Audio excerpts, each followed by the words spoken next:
সুপ্রিয় শিক্ষার্থী, জাতীয় বিশ্ববিদ্যালয়ের অনলাইন ক্লাসে তোমাদের আবারও স্বাগতম জানাচ্ছি। করোনাকালীন শিক্ষা কার্যক্রম চলমান রাখতে বিশ্ববিদ্যালয়ের এই উদ্যোগের সাথে যুক্ত হতে পেরে আমি আনন্দিত। সবাইকে স্বাস্থ্যবিধি মেনে চলার আহ্বান জানাচ্ছি। বিষয় বাংলা, প্রোগ্রাম স্নাতক সম্মান তৃতীয় বর্ষ, কোর্স কোড 23-1007, কোর্সের নাম ফোকলোর তত্ত্ব বাংলা লোকসাহিত্য। লেকচার নম্বর 5, লেকচার শিরোনাম বাংলা লোকসাহিত্য সংগ্রহের ইতিহাস। শিক্ষকের নাম আমি প্রফেসর ডক্টর মোহাম্মদ বেল্লাল হোসেন, উপাধ্যক্ষ সরকারি মুজিবুর রহমান মহিলা কলেজ, বগুড়া।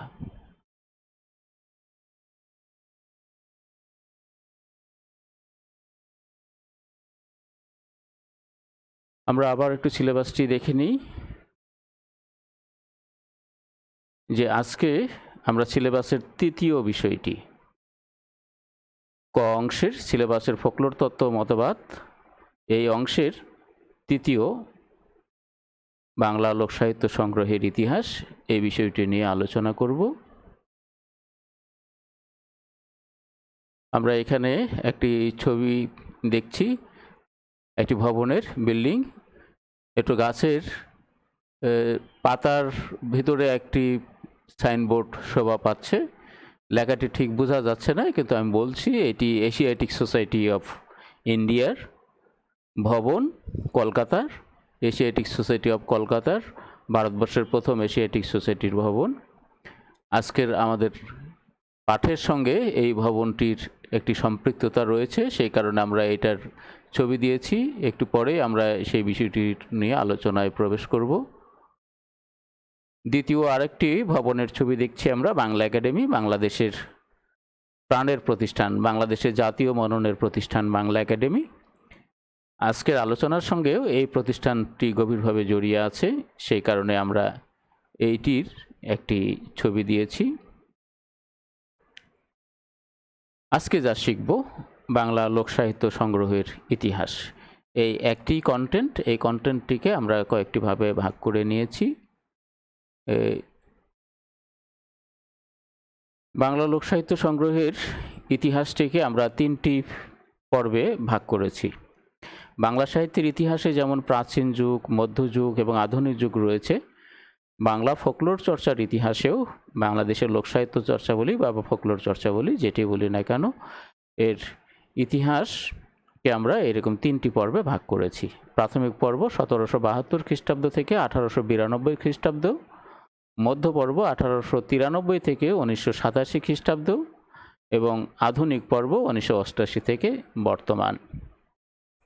এই পর্ব বিভাজনের নিশ্চয়ই একটি কারণ আছে, সেই কারণগুলো আমরা একটু ব্যাখ্যা করার চেষ্টা করব।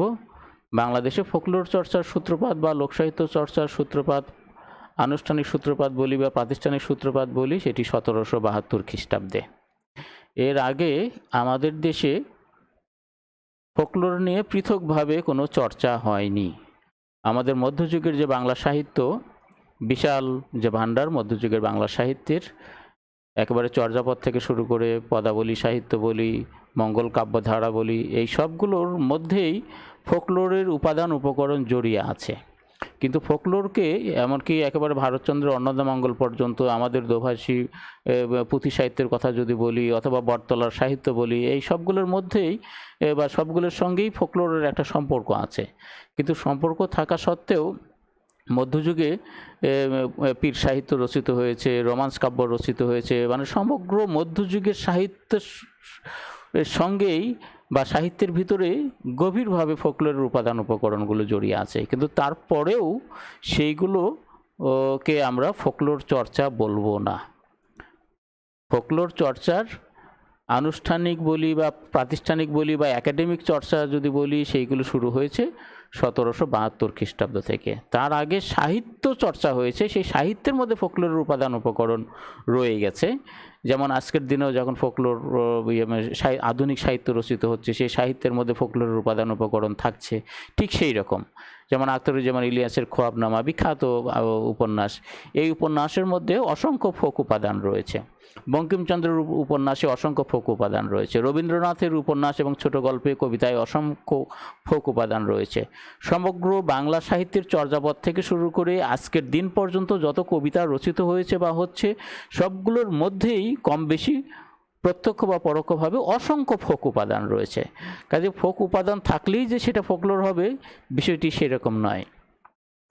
তো আমরা এখানে সরাসরি ফোকলোরের যে পদ্ধতি বিদ্যা বলি অথবা পদ্ধতি বিদ্যার আলোকে ফোকলোর বলতে যা বোঝায়, ফোকলোরের যে সংজ্ঞা এবং ফোকলোরের যে পঠন পাঠন, সে পঠন পাঠন বলতে যা বোঝায় সেইটি কেই আমরা এই পর্ব হিসেবে বিন্যাস করেছি। এখানে প্রাথমিক পর্ব বলেছি 1772 খ্রিস্টাব্দ। কেন এই সময়টিকে আমরা গ্রহণ করলাম, এর একটি কারণ আছে যে 1772 খ্রিস্টাব্দে ওয়ারেন হেস্টিংস একটি পত্র লিখেছিলেন যে তিনি ভারতের ইস্ট ইন্ডিয়া কোম্পানির গভর্নর হয়ে আসার পরেই দেশীয়, ততদিনে 1757 সালে ইস্ট ইন্ডিয়া কোম্পানি বাংলা দখল করার পর, বিশেষ করে আনুষ্ঠানিকভাবে তারা যখন 1765-তে একেবারে রাজক্ষমতা গ্রহণ করলেন, তারপর থেকেই তারা এই দেশের শিল্প, সাহিত্য, সংস্কৃতি এবং ভাষা সংস্কৃতির দিকে একটু মনোযোগ আকর্ষণ করার চেষ্টা করেছে তাদের নিজেদের স্বার্থে। যে এই দেশকে শাসন করতে হলে তাদেরকে এই দেশ সম্পর্কে জানতে হবে, এই দেশের ভাষা সম্পর্কে জানতে হবে, এই দেশের সংস্কৃতি সম্পর্কে জানতে হবে, না হলে তারা এই দেশটাকে শাসন করতে পারবে না, শোষণ করতে পারবে না। সেই কারণেই তাদের শাসন শোষণের নিমিত্তেই তারা এই দেশকে জানার চেষ্টা করেছে। সেই চেষ্টা করতে গিয়েই তারা এই দেশের কিছু উপকথা সংগ্রহ করেছে, কিছু লোককাহিনী সংগ্রহ করেছে, কিছু ছড়া প্রবাদ এইসব সংগ্রহ করেছে। সেই সংগ্রহটাই মানে আমাদের জন্য শাপে বর হয়েছে, যে পরবর্তীকালে আমরা দেখতে পেয়েছি যে এইগুলো আমাদের ফোকলোরের একটি বিশাল ভাণ্ডারে পরিণত হয়েছে। তো এইটি আমরা দেখছি 1892 পর্যন্ত, 1772 থেকে 1892, প্রায় 120 বছর এই সময়টি অতিবাহিত হয়েছে। এই সময়ের মধ্যে ইংরেজ সিভিলিয়ানরা এবং আমাদের দেশি কিছু বাঙালি তারা ফোকলোর চর্চায় আত্মনিয়োগ করেছেন। মধ্যপর্ব 1893 থেকে 1987, 1893 সালটি একটি বিশেষ কারণে বিখ্যাত, যে এই সময় বঙ্গীয় সাহিত্য পরিষদ গঠিত হয়। মানে আমাদের প্রথম পর্বটা হলো 1772 থেকে 1892, মানে বঙ্গীয় সাহিত্য পরিষদের আগ পর্যন্ত। এশিয়াটিক সোসাইটির গঠন, এশিয়াটিক সোসাইটি প্রতিষ্ঠিত হয় 1774 খ্রিস্টাব্দে। তো মানে হেস্টিংস চিঠি লিখলেন 72-এ, 74-এ এশিয়াটিক সোসাইটি প্রতিষ্ঠিত হলো।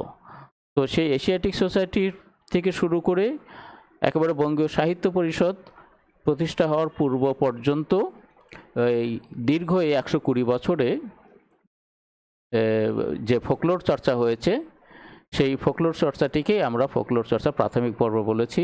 এরপরে ফোকলোর চর্চা শুরু হয়েছে দেশীয় ব্যক্তিদের দ্বারা, মানে বঙ্গীয় সাহিত্য পরিষদ যখন প্রতিষ্ঠিত হলো, তারপর রবীন্দ্রনাথের হাত ধরে, দীনেশচন্দ্র সেনের হাত ধরে বাংলাদেশে ফোকলোর চর্চা একেবারে ধারাবাহিকভাবে অব্যাহত থেকেছে। এবং এইটি 1987 সালে এর পর্যন্ত আমরা নিয়ে এসেছি। 87 সালকে একটি বিশেষ কারণে আমরা এটা রেখেছি যে 1988 সালে বাংলা একাডেমি, বিশেষ করে বাংলাদেশের ফোকলোর চর্চার ইতিহাসে 1988 সাল একটা মাইলস্টোন। এই সময় বাংলা একাডেমিতে আধুনিক ফোকলোর চর্চার সূচনা হয়। তো 1893 থেকে 1987 সাল পর্যন্ত জাতীয়তাবাদী দৃষ্টিভঙ্গি থেকে আমার দেশ, আমার সংস্কৃতি, আমার দেশের মানুষকে জানতে হবে, আমার দেশের সংস্কৃতিকে জানতে হবে, এই জাতীয়তাবাদী চেতনা থেকে যে ফোকলোরের সংগ্রহ এবং উপাদান উপকরণ যেগুলো সংগৃহীত হয়েছে, এবং সেই সংগ্রহগুলো কোনো বিজ্ঞান নির্ভর ব্যাখ্যা বিশ্লেষণ ছিল না, সংগ্রহ করা হয়েছে এবং সেইগুলো বর্ণনামূলকভাবে যে যার মতো করে পেরেছেন তারা তাদের মতন করে ব্যাখ্যা দিয়ে সেইগুলোকে উপস্থাপন করার চেষ্টা করেছেন বা পাবলিশ করেছেন। কিন্তু 1988 সাল থেকেই আমরা ফোকলোরের একাডেমিক পঠন পাঠন, যে বিজ্ঞান নির্ভর যে পঠন পাঠন, ফোকলোরকে যে ফোকলোরিস্টিক্স হিসেবে আমরা জানছি, ফোকলোরের সঙ্গে যে অন্যান্য বিদ্যার সম্পর্ক, ফোকলোরের যে মেথোডোলজি, সেই মেথোডোলজিক্যাল চর্চা শুরু হয় বাংলাদেশে 1988 সাল থেকে এবং সেটি বর্তমানকাল পর্যন্ত অব্যাহত আছে। আমরা এই কারণেই এই 3টি যুগ বিভাগকে চিহ্নিত করেছি, বা যুগ বিভাগ না বলে আমরা এটিকে পর্ববিন্যাস বলেছি। এই পুরো 1772 থেকে বর্তমান সাল পর্যন্ত প্রায় 200-250 বছরের ফোকলোর চর্চায় আর ইতিহাসে আসলে এই চর্চাটি অব্যাহত থেকেছে দুটি প্রক্রিয়ায়, একটি প্রাতিষ্ঠানিক আর একটি ব্যক্তিগত। তো এই প্রাতিষ্ঠানিকের মধ্যে এশিয়াটিক সোসাইটি, বঙ্গীয় সাহিত্য পরিষদ, রঙ্গপুর সাহিত্য পরিষদ এবং বাংলা একাডেমি উল্লেখযোগ্য। বাংলাদেশে এই 4টি প্রতিষ্ঠান খুবই গুরুত্বপূর্ণ ভূমিকা পালন করেছে। এশিয়াটিক সোসাইটির কথা বলছিলাম যে 1784 খ্রিস্টাব্দে এশিয়াটিক সোসাইটির প্রতিষ্ঠা কলকাতায় এশিয়াটিক সোসাইটি বা ইন্ডিয়ান এশিয়াটিক সোসাইটির জন্ম হয়। কিন্তু এটির যেহেতু কলকাতায় পরবর্তীকালে এশিয়াটিক সোসাইটির অনেকগুলো শাখা গড়ে উঠেছে, যেমন এশিয়াটিক সোসাইটি মুম্বাই আছে, তারপরে পাকিস্তান আছে, কলকাতা আছে, এদিকে কেরালায় আছে, আমাদের বাংলাদেশে এশিয়াটিক সোসাইটি অফ বাংলাদেশ আছে, যেটি ঢাকায় অবস্থিত। তো এই এশিয়াটিক সোসাইটি প্রতিষ্ঠিত হওয়ার পর sir William Jones Asiatic society প্রতিষ্ঠা করেন। তিনি এশিয়াটিক সোসাইটি প্রতিষ্ঠার পরেই এশিয়াটিক সোসাইটির জার্নাল প্রকাশ করা শুরু করেন। এই জার্নালে ভারতবর্ষের এবং বাংলাদেশ থেকে অসংখ্য ফোকর উপাদান, বিশেষ করে প্রবাদ প্রবচন, এরপরে উপকথা, লোককথা, এইসব সংগ্রহ প্রকাশ হতে থাকে এবং সেইটি এশিয়াটিক সোসাইটির এই অবদানটি আজও অব্যাহত আছে। কলকাতা এশিয়াটিক সোসাইটিও সেটি করছে, বাংলাদেশের এশিয়াটিক সোসাইটিও করছে। বাংলাদেশের এশিয়াটিক সোসাইটি গত কয়েক বছর আগে বাংলাদেশের যে সাংস্কৃতিক সমীক্ষা পরিচালনা করে সেই 11 খণ্ড তারা প্রকাশ করেছে বাংলাদেশের এই সংস্কৃতিকে জানার জন্যে। তার মধ্যে প্রবাদ প্রবচন নিয়ে একটি খণ্ড আছে, আমাদের আদিবাসী বিষয় নিয়ে একটি খণ্ড আছে, ফোকলোরের অনেকগুলো বিষয় নিয়ে একাধিক খণ্ড প্রকাশ করেছে এশিয়াটিক সোসাইটি। তো এশিয়াটিক সোসাইটির এই ফোকলোর চর্চা অব্যাহত আছে, এটি কলকাতাতেও আছে, বাংলাদেশেও আছে।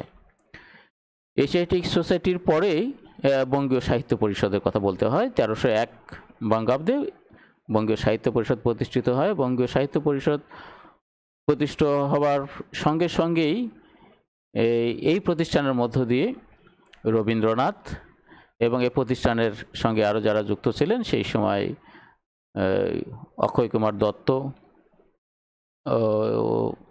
এবং পরবর্তীকালে আরও অনেকেই এই ফোকলোর চর্চায় আত্মনিয়োগ করেছেন। অক্ষয় কুমার দত্ত তারও আগে করেছেন, বঙ্গীয় সাহিত্য পরিষদের আগে করেছেন। বঙ্গীয় সাহিত্য পরিষদের পর থেকে রবীন্দ্রনাথই মূলত বেশি অগ্রণী ভূমিকা পালন করেন। এরপরে দীনেশচন্দ্র সেন, রবীন্দ্রনাথের পর দীনেশচন্দ্র সেন সংযুক্ত হয়েছেন। আমরা ব্যক্তিগত পর্যায়ে যখন আলোচনা করব তখন বিষয়টি নিয়ে আসব। তো বঙ্গীয় সাহিত্য পরিষদ তাদের যে জার্নাল, বঙ্গীয় সাহিত্য পরিষদ যে পত্রিকা, সাহিত্য পরিষদ পত্রিকায় প্রায় সংখ্যাতেই তারা দেশের পুঁথিপত্র থেকে শুরু করে ফোকলোরের উপাদান উপকরণ সংগ্রহ করার চেষ্টা করেছে এবং প্রকাশ করার চেষ্টা করেছে। তবে আঞ্চলিক পরিষদ হিসেবে রঙ্গপুর সাহিত্য পরিষদ পত্রিকা, বঙ্গীয় সাহিত্য পরিষদ পত্রিকার একটি শাখা ছিল রঙ্গপুর সাহিত্য পরিষদ পত্রিকা। এটি রঙ্গপুর সাহিত্য পরিষদ গঠিত হয় 1905 খ্রিস্টাব্দে।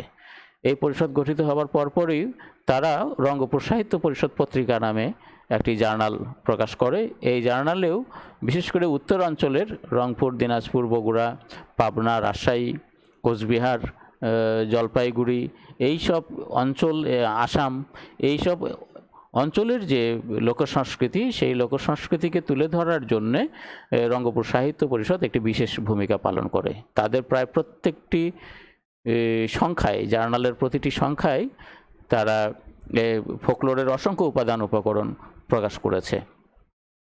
এরপরে আসতে হয় বাংলা একাডেমির কথা। বাংলাদেশের ফোকলোরের ইতিহাস মূলত যদি বলি, এটি বাংলা একাডেমির ইতিহাস। কারণ বাংলা একাডেমি বাংলাদেশের ফোকলোর চর্চায় এত অবদান রেখেছে যে সেটি বলে শেষ করার মতো নয়।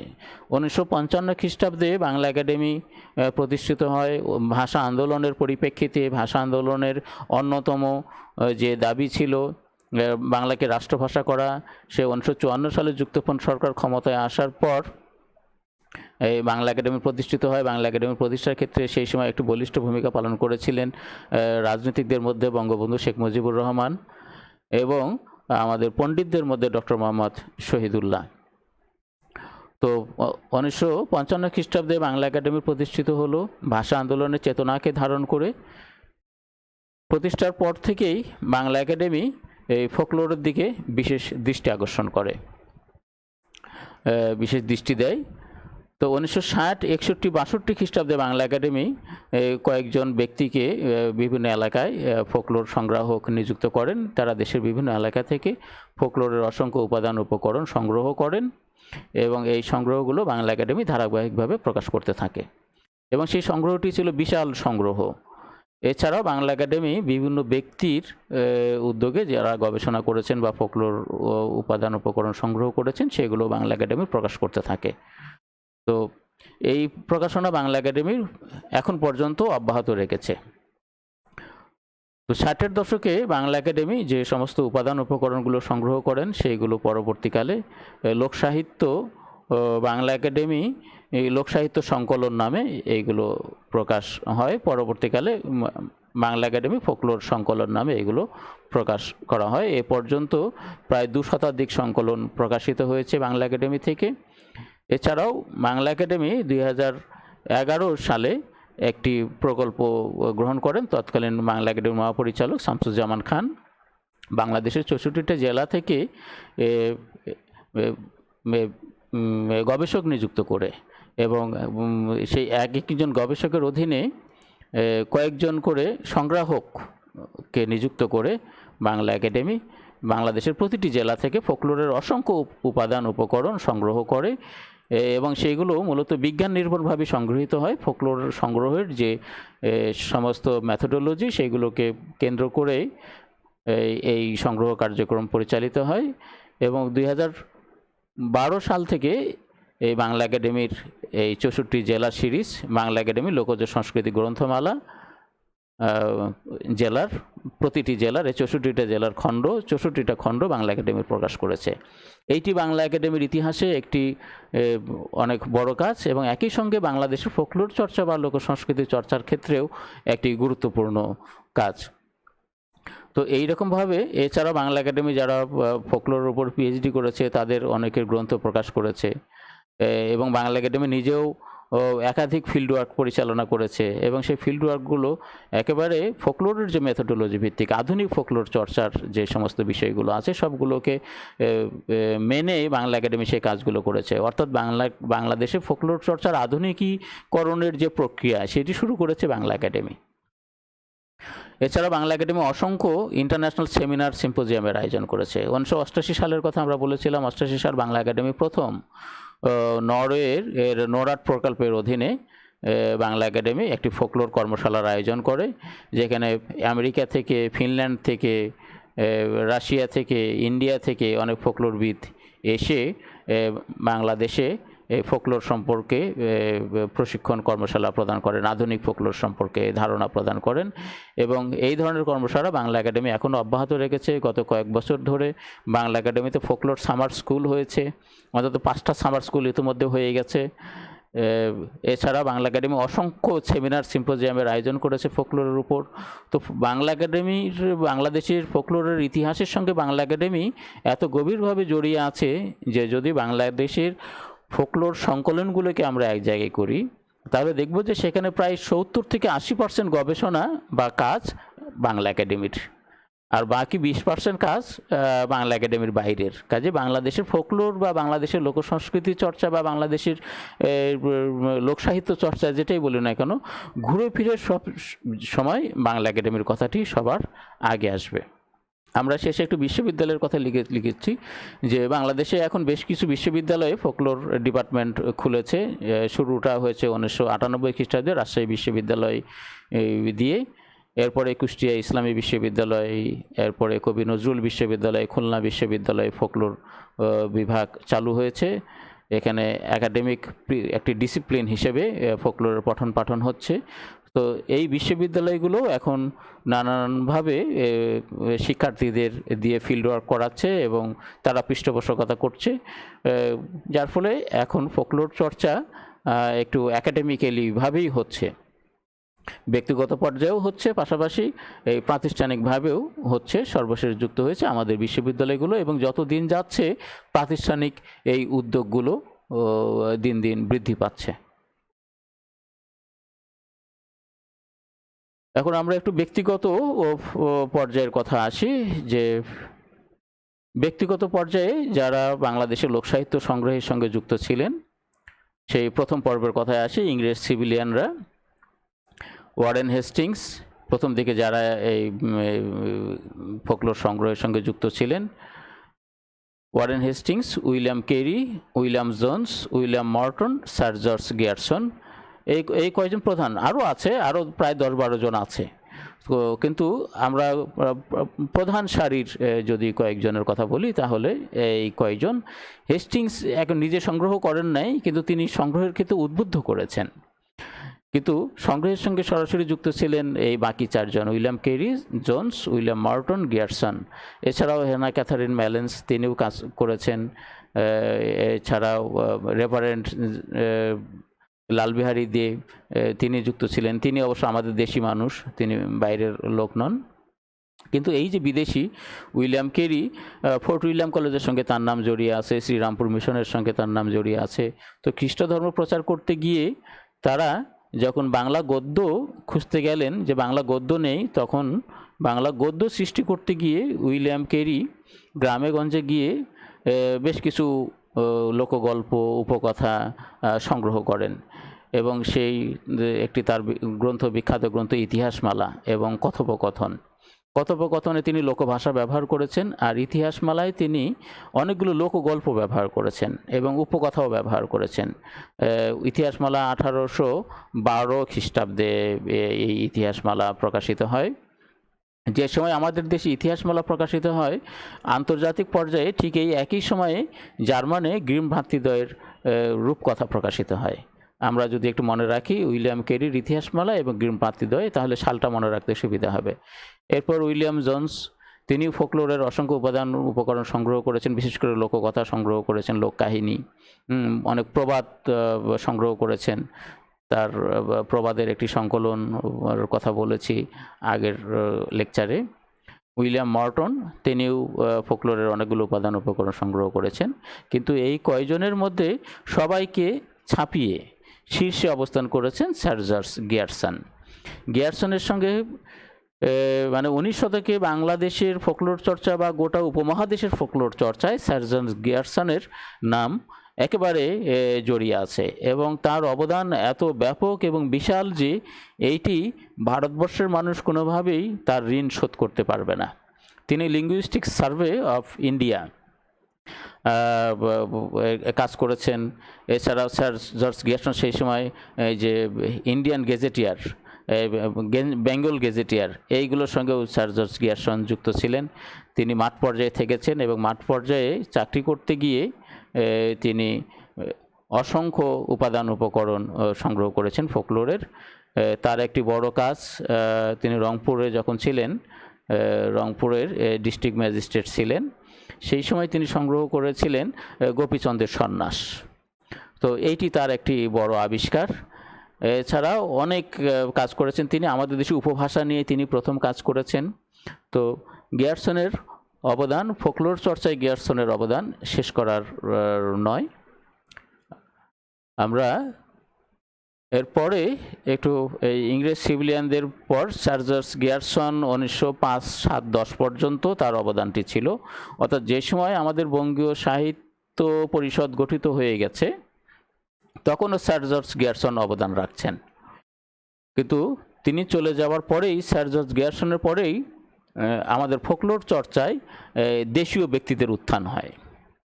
তখন আর ইংরেজরা খুব বেশিভাবে আমরা ইংরেজদেরকে আর ওই রকমভাবে পাইনি, যদিও ভারতবর্ষের অন্যান্য জায়গায় পেয়েছি, যেমন ভেরিয়র অ্যালুইন, ভেরিয়ার অ্যালুইনের কথা বলছি, যে তিনি মধ্য ভারতে কাজ করেছেন। কিন্তু বাংলা অঞ্চলে স্যার জর্জ গ্রিয়ারসনের পরে আর সিভিলিয়ানদের খুব বেশি আমরা পাইনি। ততদিনে বাংলাদেশের ফোকলোর চর্চা স্থানটি দখল করেছে বাঙালিরা। তো বাঙালিদের মধ্যে প্রথমেই আসে রবীন্দ্রনাথের কথা। রবীন্দ্রনাথ ঠাকুর শিলাইদহ, শাহজাদপুর প্রতিশহরে থাকা অবস্থায় ফোকলোরের অসংখ্য উপাদান সংগ্রহ করেছেন, বিশেষ করে লোকছড়া। তার একটি গ্রন্থ আছে লোকসাহিত্য। এই গ্রন্থটি আমাদের পাঠ্য আছে। আমরা পরে রবীন্দ্রনাথের এই বিষয়গুলো নিয়ে আলোচনা করব। তো রবীন্দ্রনাথ জাতীয়তাবাদী দৃষ্টিকোণ থেকে ফোকলোরের অনেক উপাদান উপকরণ সংগ্রহ করেছেন। রবীন্দ্রনাথ মাটির পুতুল সংগ্রহ করেছেন। এরপরে অসংখ্য লোকশিল্প, যখন নৌকার মধ্যে বসবাস করেছেন শিলাইদহ, শাহজাদপুরে, তখন তিনি গ্রামের মানুষের কাছ থেকে এমনকি হুকা পর্যন্ত সংগ্রহ করেছেন। এগুলো তার কাছে তিনি ছোট একটা মিউজিয়াম তৈরি করেছিলেন সেই নৌকার মধ্যে শিলাইদহে। এটি মোহিতলাল মজুমদার নিজে দেখেছেন বলে উল্লেখ করেছেন। তো রবীন্দ্রনাথ এরকমভাবে আমাদের ফোকলোর চর্চায় বিশাল অবদান রেখেছেন, এবং রবীন্দ্রনাথ অবদান রেখেছেন বলেই পরবর্তীকালে বাংলাদেশে অনেকেই সেই সময় রবীন্দ্রনাথের দেখাদেখি ফোকলোর চর্চায় উদ্বুদ্ধ হয়ে এগিয়ে এসেছেন। এনাদের মধ্যে প্রথমে যার নাম করতে হয় তিনি ডক্টর দীনেশচন্দ্র সেন। ময়মনসিংহের গীতিকার সঙ্গে বা পূর্ববঙ্গ গীতিকার সঙ্গে তার এক গভীরতর সম্পর্ক রয়েছে। এছাড়াও দীনেশচন্দ্র সেন নিজে সরাসরি ফিল্ডে কোনো জায়গায় গিয়েছেন, কোথাও যেতে পারেন নাই, তিনি অন্যদেরকে দিয়ে সংগ্রহ করেছেন, কিন্তু কোথাও কখনো তিনি নিজেও ফিল্ডে গিয়েছেন, ফিল্ডে গিয়ে সংগ্রহ করেছেন। রবীন্দ্রনাথ যেমন নিজে ফিল্ডে যেতে পারেন নাই, অন্যদেরকে ফিল্ডে কাজে লাগিয়ে তিনি সংগ্রহ করেছেন। দীনেশচন্দ্র সেনও অনেকটা সেই রকম করেছেন। কিন্তু দীনেশচন্দ্র সেনের পরে ডক্টর আশুতোষ ভট্টাচার্য তিনি নিজে সরাসরি ফিল্ডে গিয়েছেন এবং তিনি ফিল্ড থেকে সংগ্রহ করেছেন। এবং বাংলাদেশে আমরা রবীন্দ্রনাথ ফোকলোরে যেমন নন্দনতাত্ত্বিক একটা ব্যাখ্যা উপস্থাপন করেছেন, দীনেশচন্দ্র সেনের সমাজতাত্ত্বিক, নৃতাত্ত্বিক এবং ইতিহাসতাত্ত্বিক ব্যাখ্যা বিশ্লেষণ করেছেন। আর আশুতোষ ভট্টাচার্যকে আমরা প্রথম একেবারে ফোকলোরের যে পঠন পাঠনের যে সমস্ত মতবাদগুলো আছে এই মতবাদ ভিত্তিক আলোচনা তিনি করেছেন। অর্থাৎ প্রথম বিজ্ঞান নির্ভর পঠন পাঠন শুরু করেছেন বাংলাদেশের ফোকলোর চর্চায় আশুতোষ ভট্টাচার্য। তার বাংলার লোকসাহিত্য 5 খণ্ড, বিশাল কাজ। এছাড়াও ফোকলোরের উপর অসংখ্য গ্রন্থ আছে তার। এই কাজগুলোর মধ্যে দিয়ে তিনি লোকসঙ্গীত সংগ্রহ করেছেন, অসংখ্য ছড়া, ধাঁধা, প্রবাদ, প্রবচন, লোককথা। কি সংগ্রহ করেন নাই তিনি? তিনি নিজেই একটি পর্যায়ে, ব্যক্তিগত পর্যায়ে একটি ফোকলোরিক প্রতিষ্ঠানে পরিণত হয়েছিলেন। তারপরে আমাদের অধ্যাপক মনসুর উদ্দিনের কথা বলতে হয়। তিনি হারামণি অনেকগুলো খণ্ড প্রকাশ করেছেন। হারামণির প্রায় 16-17টি খণ্ড আমরা পাই হারামণির। তো এর মধ্যে কয়েকটি বৃহৎ খণ্ড আছে, পরবর্তীকালে ছোট ছোট কিছু কয়েকটি খণ্ড আছে। 7 খণ্ডর পরে এই সপ্তম, অষ্টম, নবম, দশম এইগুলো একটি চটি, কিন্তু সপ্তম খণ্ড পর্যন্ত তিনি ভলিউম আকারের এই কাজগুলো করেছেন।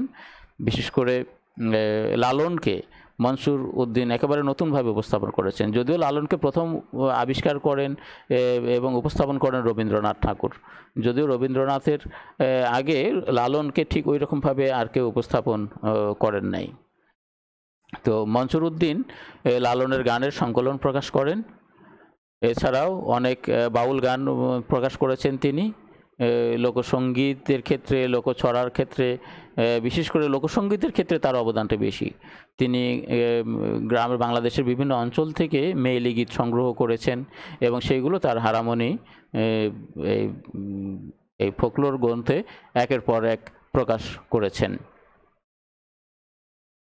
মনসুর উদ্দিনের রবীন্দ্রনাথ, ডক্টর দীনেশচন্দ্র সেন, আশুতোষ ভট্টাচার্য এবং মনসুর উদ্দিন তারা একটা পর্ব। আমরা এখানে যে বিভাজনটি করেছি এখানে মূলত একটি পর্ব বিভাজন করেছি, একটি বিশেষ পর্বের আলোকে এইটি করতে হয়েছে, যে একটি বিশেষ বৈশিষ্ট্যের আলোকে, যে তারা এক ধরনের ফোকলোর চর্চা করেছেন। আবার এখন যেমন আর বলছি রওশন রিজদানি, সিরাজউদ্দিন কাশিমপুর, বদিউজ্জামান, এদের সময় পাকিস্তান আমলে এরা মূলত ফোকলোর চর্চায় আত্মনিয়োগ করেন। এবং তারা বাংলাদেশের বিভিন্ন অঞ্চল থেকে ফোকলোরের উপাদান উপকরণ সংগ্রহ করে বাংলা একাডেমি থেকে প্রকাশ করেছেন। তো তাদের সময়ে ফোকলোর সংগ্রহটা ছিল বর্ণনাত্মক। রবীন্দ্রনাথ থেকে আশুতোষ ভট্টাচার্য পর্যন্ত বা মনসুর উদ্দিন পর্যন্ত একটা জাতীয়তাবাদী ধারণা কাজ করেছে। আর রওশন ইজদানী, সিরাজউদ্দিন কাশিমপুরী, বদিউজ্জামান, তাদের মধ্যেও জাতীয়তাবাদী চেতনা কাজ করেছে, কিন্তু জাতীয়তাবাদী চেতনার সঙ্গে সঙ্গে তারা বর্ণনামূলক পদ্ধতি অনুসরণ করে ফোকলোর চর্চা করেছেন। যে রওশন ইজদানীর মোহামেন শাহীর লোকসাহিত্য, সিরাজউদ্দিন কাশিমপুরীর এরও বেশ কিছু গ্রন্থ আছে, বদিউজ্জামান বাংলা একাডেমির বেশ কিছু লোকসাহিত্য সংকলন সম্পাদনা করেছেন, এছাড়াও তার নিজেরও কিছু গ্রন্থ আছে। তো তারা 60-এর দশকে মানে বাংলাদেশ স্বাধীন হওয়ার আগ পর্যন্ত ফোকলোর চর্চায় বিরাট অবদান রেখেছেন। বাংলাদেশ স্বাধীন হওয়ার পরে ফোকলোর চর্চায় যদিও ইনারাও শুরু করেছিলেন পাকিস্তান আমলে, কিন্তু বাংলাদেশ স্বাধীন হওয়ার পরেই মূলত তাদের অবদানটার স্বীকৃতি বা তারা বেশি অবদান রাখতে সক্ষম হয়েছেন। এই পর্যায়ে আমরা 4 জন ব্যক্তিকে পেয়েছি বা 4 জন ব্যক্তিকে রেখেছি, যদিও আরও অনেকেই আছে, কিন্তু আমরা প্রথম সারির পর্যায়ে 4 জনকে রেখেছি। এখানে যাদের নাম আমরা আলোচনা করছি তারাই যে বাংলাদেশের ফোকলোর চর্চায় একেবারে সব কিছু করেছেন তা নয়, তাদের বাইরে আরও অনেকেই আছে, কিন্তু তাদের নামটা আমরা বিস্তারিতভাবে এখানে নিয়ে আসতে পারিনি যে আমাদের সময় স্বল্পতার কারণে। তবে আমরা এখানে শুধুমাত্র প্রতিনিধিত্বশীল যারা তাদেরকেই উপস্থাপন করার চেষ্টা করেছি, যে যারা নেতৃত্ব দিয়েছেন এবং ফিল্ডে কাজ করেছেন, আবার থিওরি নিয়েও কাজ করেছেন, এইরকম ব্যক্তিকেই আমরা এখানে উপস্থাপন করার চেষ্টা করেছি। তো শুরুতে আমরা এই জায়গায় বাংলাদেশ স্বাধীন হওয়ার পরে যারা অবদান রেখেছেন তাদের মধ্যে ডক্টর আশরাফ সিদ্দিকী, ডক্টর মজহারুল ইসলাম, আব্দুল হাফিজ এবং ডক্টর ওয়াকিল আহমদ, এই 4 জনকে কথা বলতেই হবে। আশরাফ সিদ্দিকী বাংলার লোকসাহিত্য 2 খণ্ড, একটি অসাধারণ গ্রন্থ, অসাধারণ কাজ। তিনি আমেরিকার ইন্ডিয়ানা ইউনিভার্সিটি থেকে ফোকলোরে পিএইচডি ফোকলোরের উপর ডিপ্লোমা করেন এবং সেখানে কোর্স করেছেন। ডক্টর মজহারুল ইসলাম বাংলাদেশে তিনি গোপীচন্দ্র সন্ন্যাসের উপর পিএইচডি করার পরেও আমেরিকার ইন্ডিয়ানা ইউনিভার্সিটিতে পাক ভারত উপমহাদেশের লোককথা, লোককাহিনীর নিয়ে বাংলাদেশ, ভারত এবং পাকিস্তানের যে লোককাহিনীগুলো আছে এই লোককাহিনী নিয়ে তিনি ওখানে আরেকটি পিএইচডি করেন, দ্বিতীয় পিএইচডি করেন। এবং বাংলাদেশের ফোকলোরের মহিরুহ হলো ডক্টর মজহারুল ইসলাম। এরপরে আব্দুল হাফিজ, তিনি বাংলাদেশের, তাকে ফোকলোরিস্ট হিসেবে আমরা অভিহিত করতে পারি, যে তিনি ফোকলোরের যে সমস্ত, তার একাধিক গ্রন্থ আছে ফোকলোরের উপরে এবং খুব তাত্ত্বিক সেই সমস্ত গ্রন্থগুলো। তো বিশেষ করে লোককাহিনীর দিক দিগন্ত, বাংলা লৌকিক ঐতিহ্য, এরপরে আরও কিছু গ্রন্থ আছে, এই মুহূর্তে আমি সেগুলোর নামটা মনে করতে পারছি না। তবে আব্দুল হাফিজ যে আমাদের দেশের ফোকলোরে বিশেষ অবদান রেখেছেন। এরপরে ডক্টর ওয়াকিল আহমদ ফোকলোরের অনেক কাজ করেছেন, তিনি ফোকলোরের উপর পিএইচডি করেছেন। বাংলার লোক সংস্কৃতি তার একটি অসাধারণ গ্রন্থ, এছাড়াও ছড়া, ধাঁধা, প্রবাদ, প্রবচন, মন্ত্র নিয়ে তিনি অনেক কাজ করেছেন। তো আমরা এই 4 জনের মধ্যে বিশেষ করে ডক্টর মজহারুল ইসলামকে একটু বেশি গুরুত্ব দেব এই কারণে যে তিনি একই সঙ্গে ফোকলোরের থিওরি নিয়ে কাজ করেছেন, আবার ফোকলোরের যে মাঠ পর্যায়ের যে ফিল্ড ওয়ার্ক এবং উপাদান উপকরণ সংগ্রহ, নিজে ফিল্ড ওয়ার্ক করেছেন, ফিল্ড ওয়ার্ক থেকে সংগ্রহ করেছেন তথ্য উপাত্ত এবং সেগুলোর ব্যাখ্যা বিশ্লেষণ করেছেন। এছাড়াও বাংলাদেশের ফোকলোরে যে ইউরোপিয়ান যে ধ্যান ধারণা, সেইগুলোর প্রথম প্রচার এবং প্রসার ঘটেছে তার দ্বারা। তার একাধিক গ্রন্থর কথা আমরা এর আগে একটু বলেছি, যে ফোকলোর পরিচিতি, লোকসাহিত্যের পঠন পাঠন তার একটি গ্রন্থ ছিল। পরবর্তীকাল থিওরিটিক্যাল স্টাডি অফ ফোকলোর, আঙ্গিকতার আলোকে ফোকলোর, এরপর রূপতাত্ত্বিক বিশ্লেষণ, এরপরে সোশ্যাল সেন্স ফোকলোর, এইরকম অনেক গ্রন্থ তিনি রচনা করেছেন। আমাদের মুক্তিযুদ্ধ নিয়েও ফোকলোরে মুক্তিযুদ্ধ কিভাবে প্রভাব বিস্তার করেছে সেইটা নিয়েও তিনি গবেষণা করেছেন। তিনি নিজে ফোকলোর পত্রিকার সম্পাদক ছিলেন। মানে এত ফোকলোরের এত বহুবিধ যে বিষয়গুলোর সঙ্গে ডক্টর মাজহারুল ইসলাম যুক্ত ছিলেন, সেই কারণে আমরা তাকে ফোকলোরের মহিরুহ বলতে চাই। ডক্টর মাজহারুল ইসলামের এই পর্বের পর অর্থাৎ আশরাফ সিদ্দিকী, মাজহারুল ইসলাম, আব্দুল হাফিজ এবং ওয়াকিল আহমেদের পর বাংলাদেশের ফোকলোর চর্চার আরেকটি যুগ, যে আধুনিক যুগের কথাটা আমরা বলেছিলাম 1988 সালে বাংলা একাডেমি যে আধুনিক ফোকলোর চর্চার সূচনা করেছিল, সেই আধুনিক চর্চার সূচনা করেছিলেন অধ্যাপক শামসুজ্জামান খান।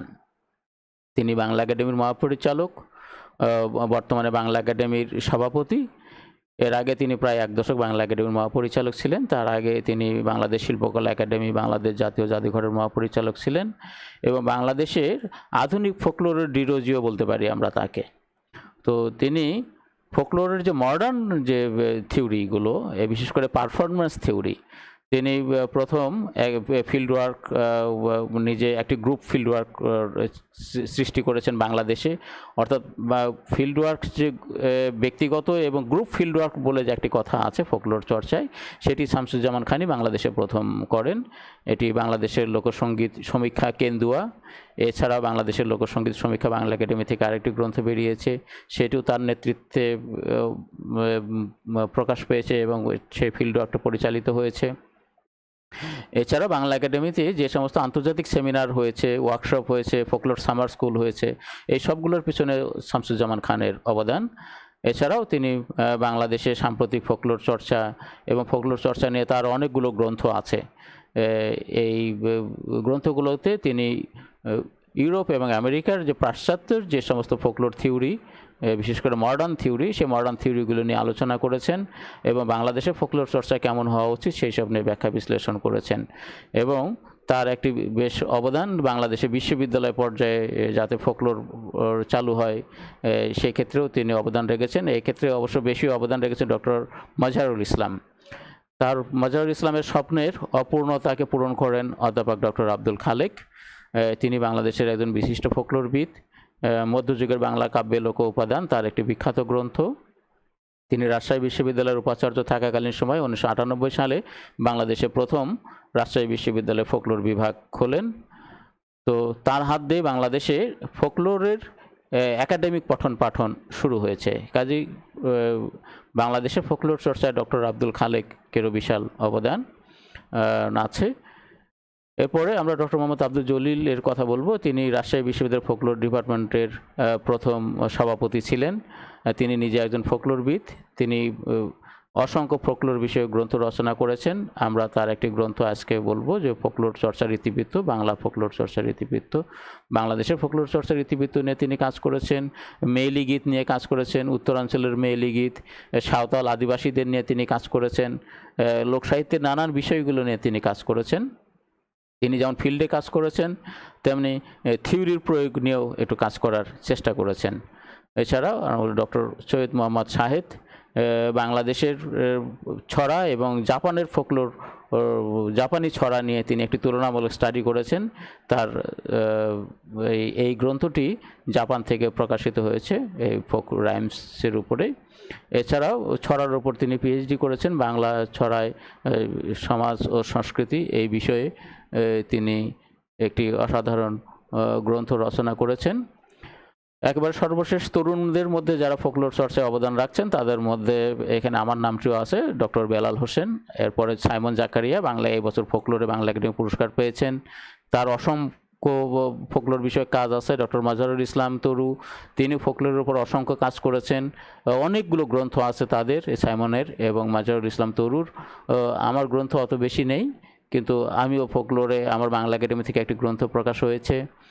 আরেকটি জেলার, বগুড়া জেলার সংকলনটি আমার করা। এছাড়াও আরও বেশ কিছু গ্রন্থ চলমান রয়েছে আমার।